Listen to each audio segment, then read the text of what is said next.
paparkan dulu apa manfaat sholat yang bisa kita dapatkan dalam kehidupan di dunia, di alam barzah, dan nanti di akhirat saat kita dihisab oleh Allah Subhanahu wa taala. Bapak Ibu sekalian, di dalam Al-Qur'an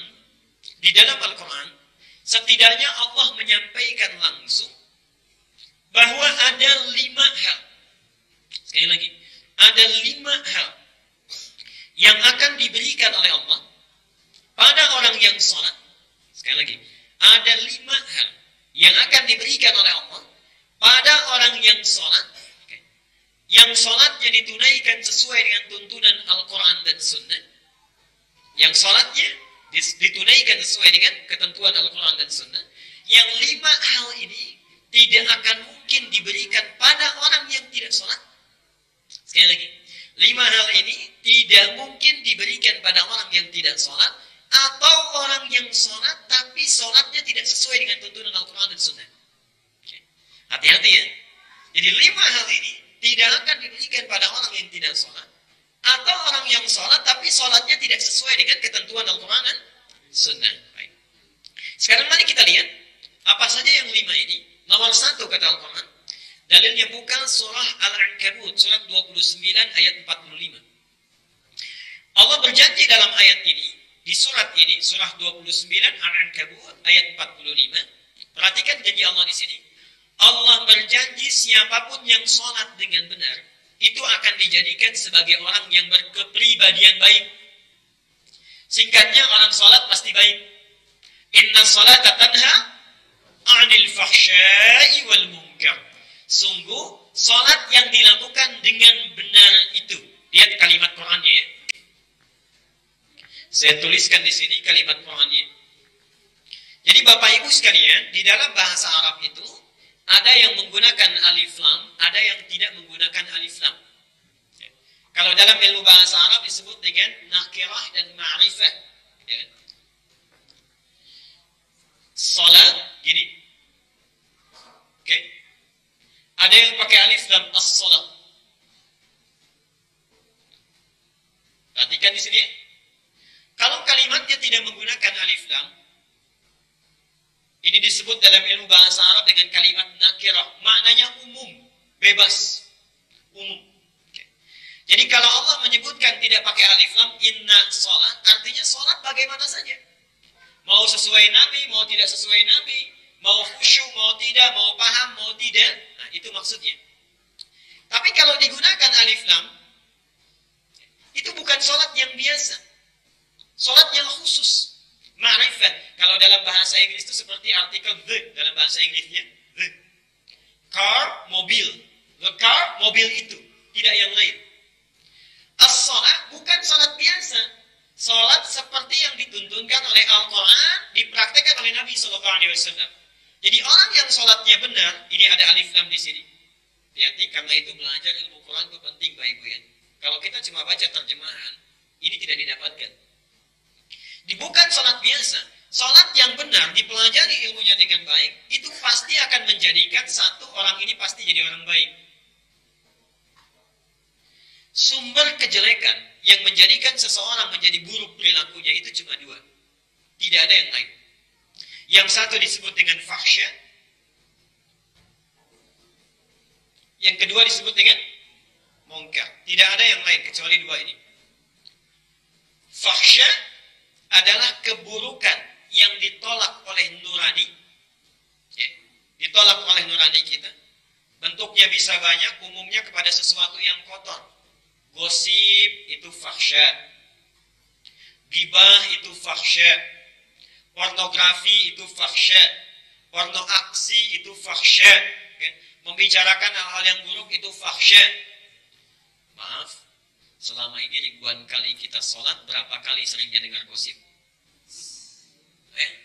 Orang sholat seharusnya menjauhkan dia dari fahsya. Kalau selama ini kita sholat tapi masih senang membicarakan orang lain, senang melihat kejelekan orang lain, senang mendengar tentang keburukan orang lain, berarti ada sesuatu yang belum sempurna dalam sholat kita. Jelas di sini? Satu. Yang kedua, mungkar.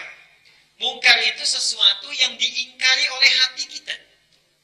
Bohong itu mungkar, mencuri itu mungkar, berselisih itu mungkar, bertengkar itu mungkar. Okay? Korupsi itu mungkar. Jadi kalau ada orang sholat tapi masih senang berbohong, orang sholat masih gemar berselisih, orang sholat masih senangnya bertengkar, sukanya mencuri, mohon maaf, ada yang korupsi dan sebagainya, berarti ada yang salah dengan sholatnya. Jelas ya? Karena itulah Nabi menyampaikan, bila Anda mempunyai anak usia 7 tahun, yang pertama diajari adalah sholatnya. Kenapa? Kalau sholatnya sudah bagus, pasti anak itu tumbuh menjadi anak yang baik. Itu rahasianya di sana. Jadi kalau dididik sholatnya benar, sebagaimana Nabi mencontohkannya, pasti tumbuh jadi anak baik. Kalau 10 tahun gak mau sholat juga diapakan? Sudah salah lagi. Dikit-dikit main pukul aja gitu ya. Katanya mau ikut sunnah Nabi, saya gak pernah tuh baca sirah Nabawiyah ada Nabi. Baik ya? Hasan Hussein, Nabi sedang sujud, naik ke punggungnya, apa tiba-tiba berhenti dipukul dulu? Kan tidak. Ya? Malah diteruskan kan sujudnya. Ayo lihat di sini ya. Di persoalan kita ini. Banyak istilah yang sampai ke Indonesia, tiba-tiba jadi berubah. Daraba itu punya 2 arti. Asal kata daraba itu bukan memukul. Daraba itu artinya membuat contoh yang menjadikan kita paham. Membuat contoh yang menjadikan kita paham. Al-Baqarah ayat 26. Ayo. Yang bisa acungkan tangan. Kalau nggak bisa nunduk aja. Tadi sudah sampai 64. Innallaha la yastahyi ay yadriba mathalan ma ba'udatan fama fawqaha daraba yadrib.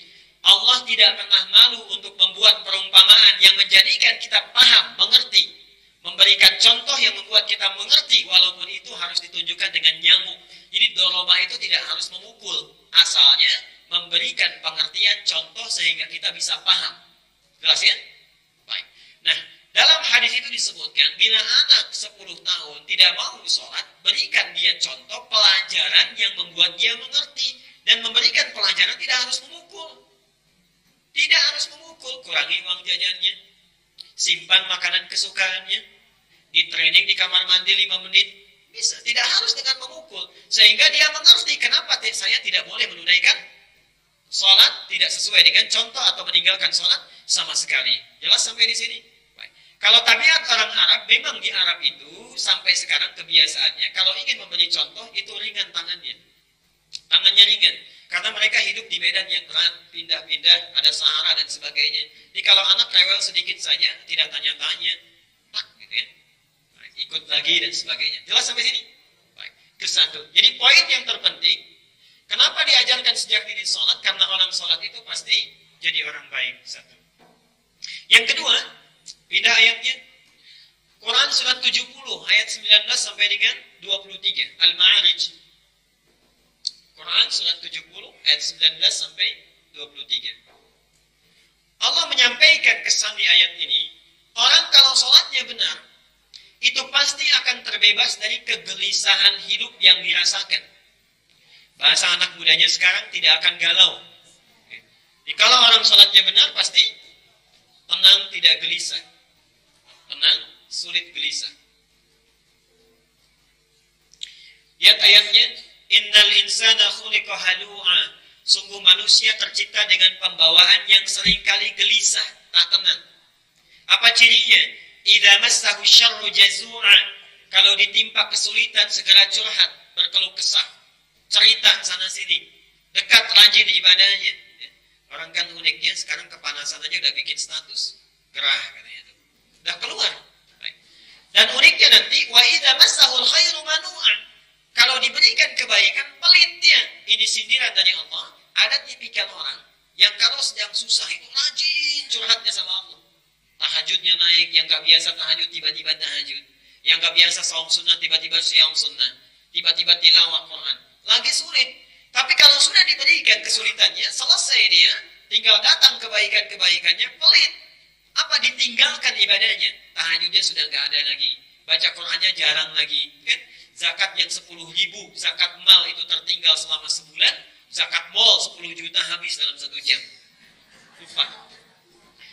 Illal musallin, kecuali orang yang sholatnya benar. Alladzina hum 'ala shalawatihim da'imun, yang konsisten dengan sholatnya. Jadi ciri orang sholat, dia sulit ataupun senang, itu hatinya itu gembira saja, gak ada persoalan. Alhamdulillah ya Allah, Engkau berikan aku saat ini kesulitan, sehingga dengan itu saya menjadi sabar. Alhamdulillah ya Allah, Engkau uji aku dengan harta yang bertambah, sehingga dengan itu aku semakin bersyukur. Jadi keadaan dia senang atau tidak senang, hatinya tetap tenang. Nomor 3, Allah berjanji dalam Al-Quran, pada orang yang sholatnya benar ditunaikan, maka, sekali lagi ya, maka bila dia memiliki kesulitan dalam aktivitas hidupnya, ini janjinya, Allah akan membebaskan, melepaskan setiap kesulitan yang dialami. Sekali lagi, Allah akan melepaskan setiap kesulitan yang dialami, plus diberikan rizki yang melimpah tak bertepi. Ini baru gelisah, belum sulit. Nomor 3, Allah berjanji akan melepaskan setiap kesulitan yang dialami, plus diberikan rizki yang melimpah tak bertepi. Dalilnya Quran surat 65 At-Talaq. 65 At-Talaq. Ayatnya 2 dan 3. Ditafsir, tafsir di ayat ini ditafsir di Quran surah Al-Baqarah. Jadi ada 2 surah. Ayatnya sama, ayat 2 dan 3. Quran surah At-Talaq 65 ayat 2 dan 3. Perhatikan kalimatnya. Wa may yattaqillaha yaj'al lahu makhraja. Siapa yang berusaha takwa kepada Allah akan dilepaskan dari segala kesulitan hidup yang dialami. Diberikan jalan keluar. Wa yarzuqhu min haitsu la yahtasib. Tidak cukup dengan itu saja. Dia akan diberikan rezeki yang begitu melimpah tak bertepi. La yahtasib, tidak terukur. Jadi uniknya ini, kalau perlu ada lagi, kalau butuh ada lagi, kan? Subhanallah, yang enak kan begitu Pak ya. Pas butuh ada. Kalau kita punya mobil, mobil ada, begitu mau dipakai bensin nggak ada, kan nggak enak, baik kan? Dan orang ini diringankan kesulitan hidupnya, pas butuh selalu ada. Siapa dia? Tafsirnya ada di Al-Baqarah ayat 2 dan 3. Dzalikal kitabu la raiba fihi hudan lil muttaqin. Tadi kita bertanya siapa orangnya? Tadi wa may yattaqillah, dia berusaha, orangnya disebut muttaqin. Siapa orang muttaqin itu? Alladzina yu'minuna bil ghaib wa yuqimunas shalah. Yang salatnya sempurna ditunaikan. 4, kita cepat.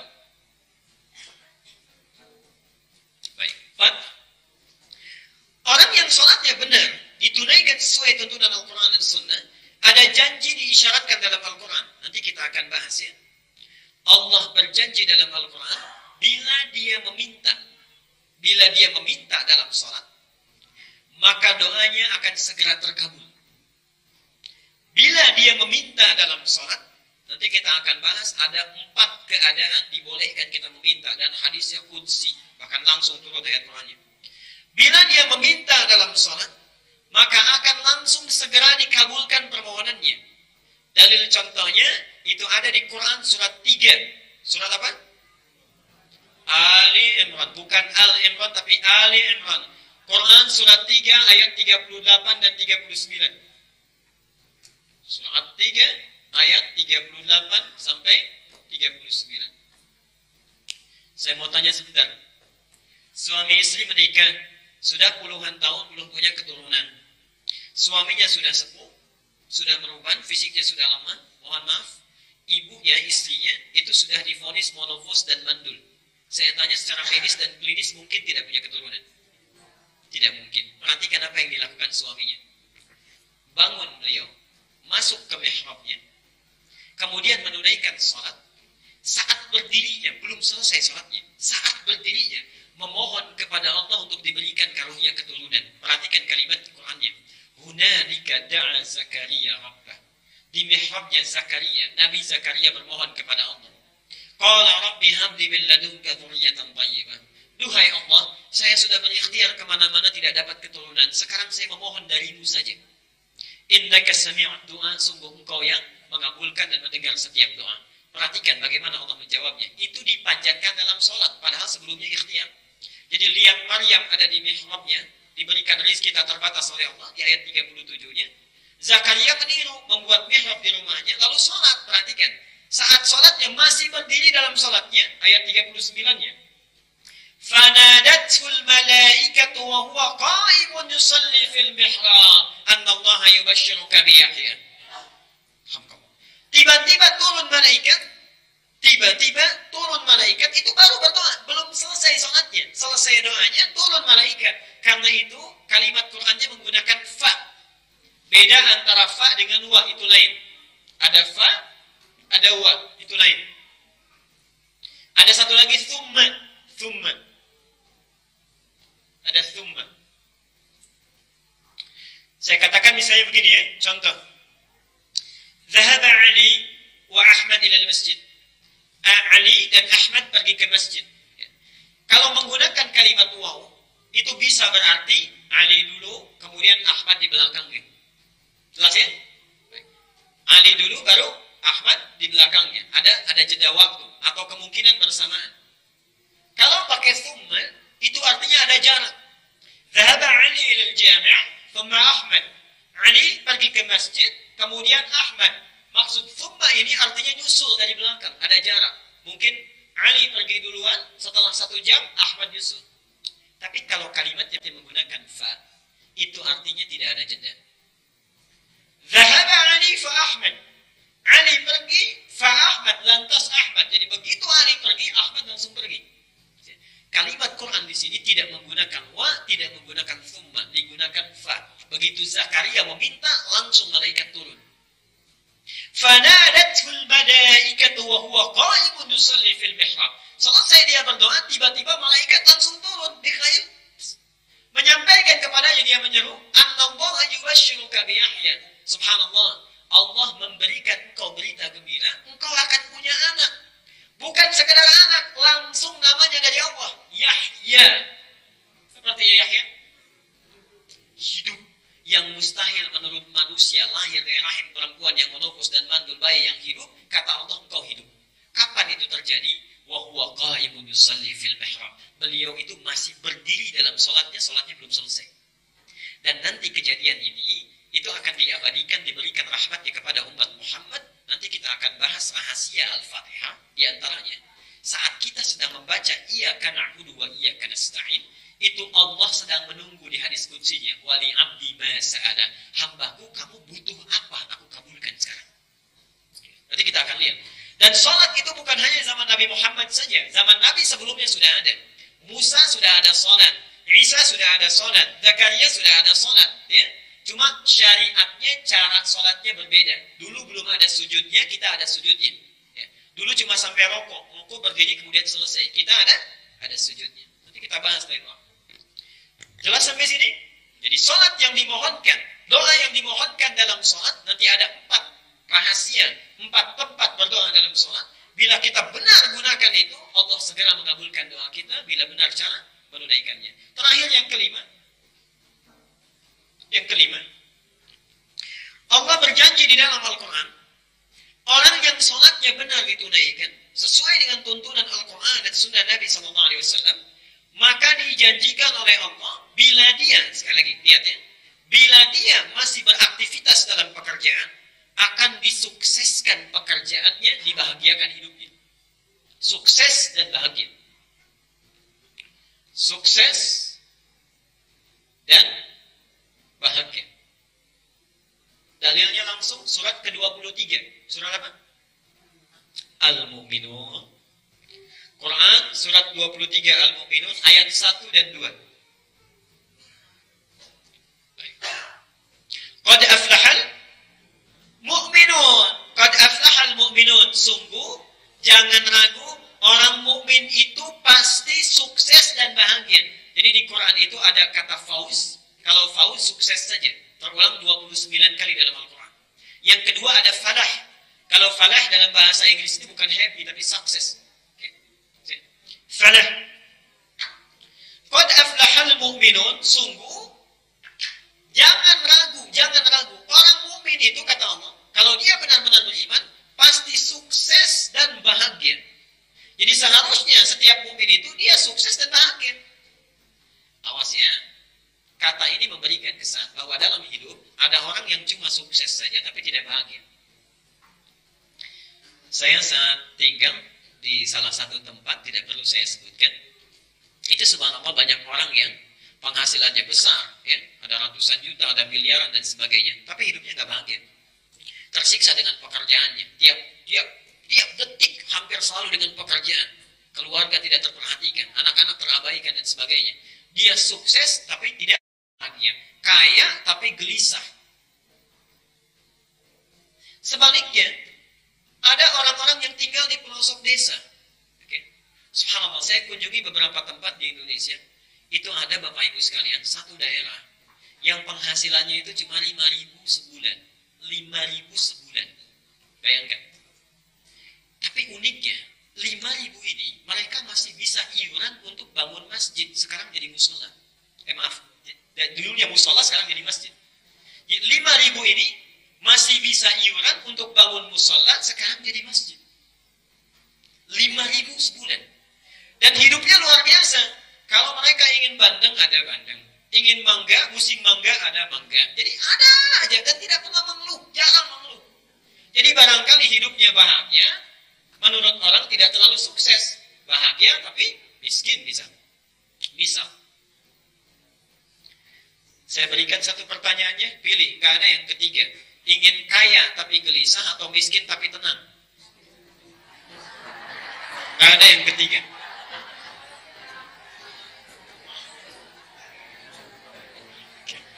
Kaya tapi gelisah atau miskin tapi tenang? Kaya tapi tenang, baik. Nggak apa-apa, memang dipaksa juga akan susah, ya. Karena rumus psikologinya begitu. Di antara dua pilihan yang sulit, pilih yang ketiga. Dan Allah maha mengerti tentang tabiat makhluknya. Karena itu diturunkan satu ibadah yang bila dilakukan dengan benar, Quran mengatakan qad itu harus yakin, jangan ragu. Dia akan sukses, bahagia, dia kaya sekaligus tenang. Apa itu? Alladzina hum fi salatihim khashi'un, ayat keduanya. Karena itu khusus untuk para ayah, perhatikan ya. Satu-satunya kalimat yang dalam ibadah diulang-ulang 5 kali sehari untuk mengingatkan, itu cuma sholat. Tadi apa? Qad aflahal. Lihat kalimat falah ini diperdengarkan kepada kita 5 kali dalam sehari. Dalam azan itu setelah hayya 'alas shalah. Hayya 'alal falah. Allah sudah mengingatkan, ayo sini sholat, kamu akan sukses dan bahagia. Tapi kadang-kadang kita nggak yakin. Coba saya tanya ya. Kalau Bapak misalnya sedang sibuk ini, ada proyek ditangani 5 miliar, tiba-tiba azan, diteruskan proyeknya atau sholat dulu?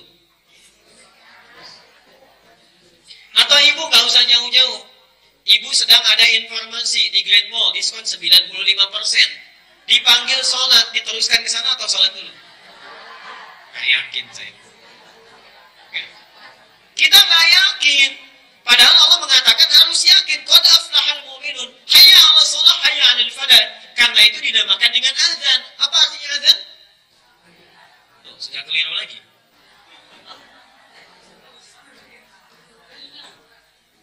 Panggilan itu bahasa fikih. Azan itu secara bahasa itu artinya telinga. Oh. Lihat sini. Dari kata uzun asalnya, uzun. Uzun itu telinga, jamaknya azan. Kenapa disebut dengan azan? Karena kalimat ini satu-satunya kalimat yang pasti didengar oleh orang yang punya telinga.